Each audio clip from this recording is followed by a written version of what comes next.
I think that opera, taken out of the normal theater, helps transform the audience's perception of the world around us. And I think in the end, that's what we really look to art to do. I'm Yuval Sharon. I'm an opera director and producer.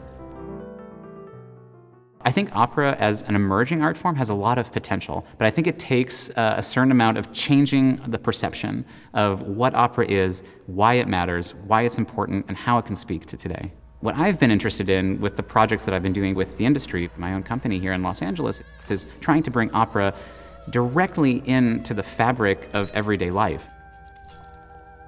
Among the projects that I've done, the ones that have gotten the most attention have been the ones that have used these kind of unconventional methods, like a piece like Hopscotch, which took place in 24 cars moving around Los Angeles, and you as an audience member shared the car with singers and musicians and kept changing your cars and kept changing your locations. We look to art to shift our perceptions and to say that maybe the perspective that we have on everyday life, the narrowness of that, could actually be broadened. If you think of the concept of harmony as ultimately about these diverging notes that actually form something quite beautiful, thinking about that as a blueprint for a social experience, our diversity and our ability to see things from multiple viewpoints is actually what creates the beauty of the world and creates that harmony.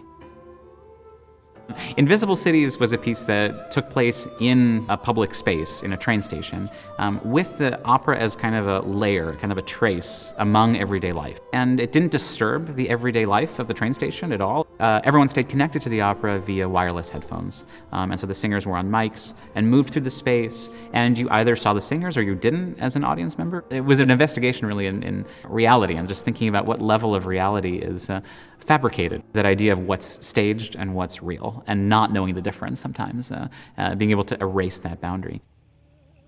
Crescent City was the first opera that I did with the industry. It was a piece by Anne LeBaron, and that took place in a warehouse, and 6 visual artists created a city landscape that the audience was invited to either walk around or find one seat for, but it was a very 360-degree experience for the audience. And in many ways, that was the kickoff of a lot of the ideas that then led to Invisible Cities and to Hopscotch and to everything else that we've been doing.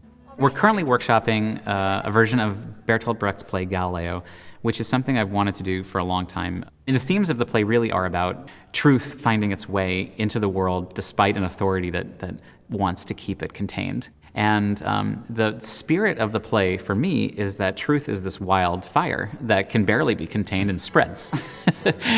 Allowing a community to come together and reflect on its values and reflect on the direction that we're going as a civilization, I feel like that's a key aspect of what theater is about and what opera is about. I really saw the need on the operatic landscape for a home for those kind of really out there experiments, ones that are so far out that no one would ever let me do otherwise.